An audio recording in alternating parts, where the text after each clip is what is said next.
আদালত চাইলে ভারতে অবস্থান করা সাবেক প্রধানমন্ত্রী শেখ হাসিনাকে দেশে ফেরানোর উদ্যোগ নেবে পররাষ্ট্র মন্ত্রণালয়। পাশাপাশি ভারতের সাথে বাংলাদেশের যে সমঝোতা স্মারক সই হয়েছিল সেগুলো পুনর্বিবেচনা করে দেখা হবে বলে জানিয়েছেন পররাষ্ট্র উপদেষ্টা তৌহিদ হোসেন। ছাত্র জনতার গণ অভ্যুত্থানে ৫ আগস্ট ভারতে পালিয়ে যান সাবেক প্রধানমন্ত্রী শেখ হাসিনা। এখন পর্যন্ত সেখানেই আছেন তিনি। তাকে দেশে ফিরিয়ে আনার দাবিতে ছড়িয়েছে নানা গুঞ্জন। দুপুরে পররাষ্ট্র মন্ত্রণালয়ে সাংবাদিকদের প্রশ্নের জবাবে পররাষ্ট্র উপদেষ্টা তৌহিদ হোসেন জানান, আদালত চাইলে ভারতে অবস্থান করা সাবেক প্রধানমন্ত্রী শেখ হাসিনাকে দেশে ফেরানোর উদ্যোগ নেবে পররাষ্ট্র মন্ত্রণালয়। যদি লিগ্যাল প্রসেস থেকে একটা প্রশ্ন আসে তাহলে আমরা তো ফেরত চাইতেই পারি, চাইব।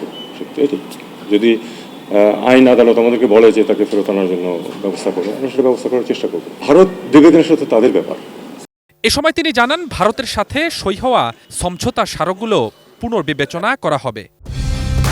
কালার এক্সপার্ট, জর্জ স্যাপ এবং মাইল্ড অন হ্যান্ডস টেকনোলজি সমৃদ্ধ অরিক্স ক্রিস্টাল ওয়াশ আপনার লন্ড্রি এক্সপার্ট।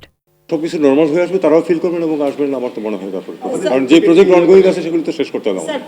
এক ধরনের ভীতির মধ্যে আছেন বরং বলি, আতঙ্ক না বলি, এটাকে আতঙ্কটা খুব বেশি শক্ত শব্দ হয়ে যায়। সেই ভীতি থেকে আমার মনে হয় তারা একসময় বেরিয়ে আসতে পারে। জাতিসংঘের সাধারণ পরিষদের ৭৯তম অধিবেশনে যোগ দিতে সংক্ষিপ্ত সফরে নিউ ইয়র্ক যাবেন প্রধান উপদেষ্টা ডক্টর মোহাম্মদ ইউনূস। সে সময় বেশ কিছু রাষ্ট্র ও সরকার প্রধানের সাথেও তার বৈঠকের সম্ভাবনা রয়েছে বলে জানান পররাষ্ট্র উপদেষ্টা।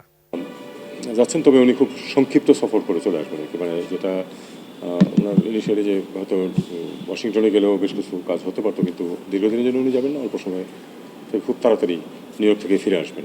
কিছু কিছু কথাবার্তা হচ্ছে, কিছু বৈঠক হবে, এটুকুই আমি বলতে পারি। কিন্তু তবে পাসপোর্ট বাতিল হয় কি স্ট্যাটাসে শেখ হাসিনা ভারতে আছেন সেটা বাংলাদেশ সরকার জানে না। এ নিয়ে দিল্লিকে প্রশ্ন করার পরামর্শ পররাষ্ট্র উপদেষ্টার। Swapan Ahmed, ATN news, Dhaka.